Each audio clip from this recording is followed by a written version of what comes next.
While I was getting ready for the NBA draft, I was doing videos, doing some posts about how the Spurs were and now are getting Victor Wembanyama, top 3 picks, all that good stuff. And a big trade came down. The Wizards traded for Jordan Poole, and the Warriors received the soon-to-be point guard Hall of Famer Chris Paul.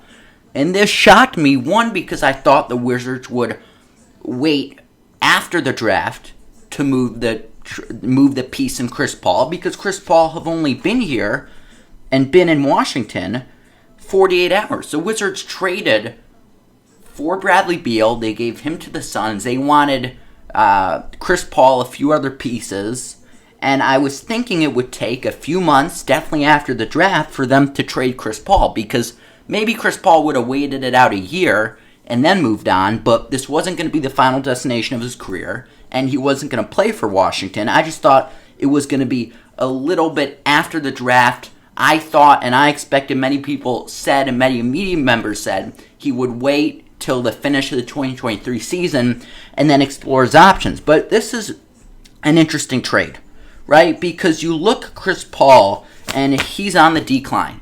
He's one of the stars you could make it with Kevin Durant, LeBron James, Chris Paul. They're all slowly, I think Chris Paul is declining faster than Kevin Durant and LeBron, but they're all on the decline. If you have going up, going down, Chris Paul's going down. And he has 2, maybe 3 years left in the NBA, and people were saying, when is he going to get his shot at the NBA title? And will he play for the team? Because can he actually make a difference? On the Suns, in the postseason, he was behind Devin Booker. He played very little. He had no say in the offense, and really this year, he moved slower. He didn't care as much, it seemed like. He wasn't into the game, and because he just didn't get into the game. It was Durant's team, and it was Devin Booker's team. There was no signs or anything of Chris Paul had anything to do with the 2022 season for the Suns. And I said the only way that Chris Paul could make a difference on a team going forward is if he plays a limited amount of minutes and he's filled with stars. And all around him, he has guys who could create shots for themselves, and he has a talented big man who he could feed inside. And basically, he needs help. Like when Brady was getting older, like when Aaron Rodgers was getting older, they need a good O-line, they need a good running back, they need help because they can't do it themselves, they're getting older.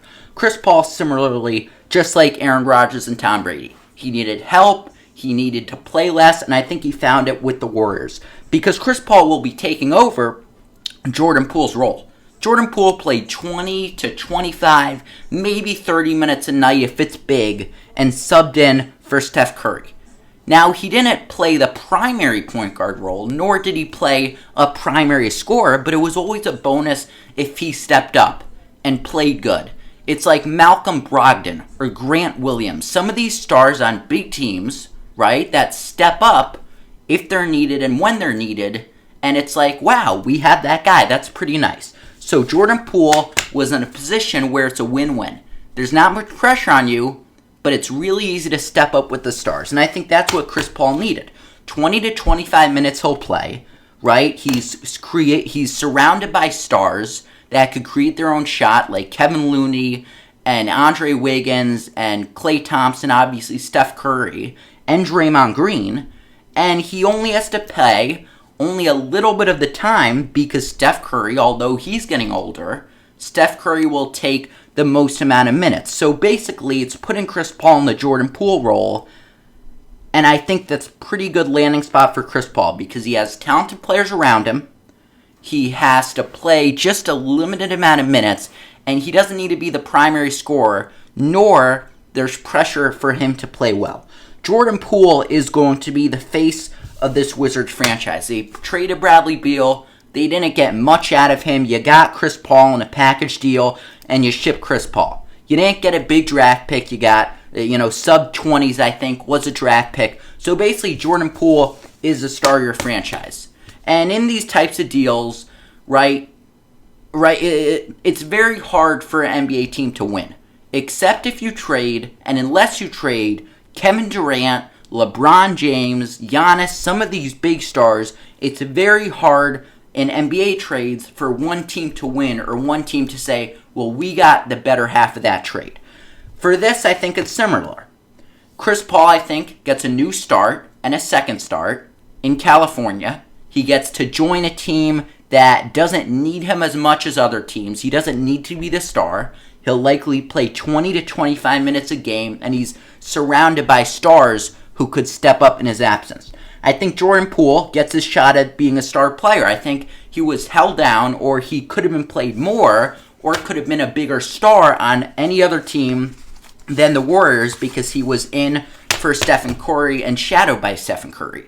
There were reports that he blew it in the playoffs. There were reports that he's not a good teammate, as Draymond Green and him had some bad blood. We'll see how that works out. But I think Wizards get a start at a franchise again. They traded Bradley Beal, got rid of Chris Paul after. They like Jordan Poole, and Chris Paul gets a new shot at a new team and a chance to win the title. And Warriors get some depth, I think, with Chris Paul filling in for Jordan Poole and being that second point guard in Jordan Poole's role that he is now in Washington.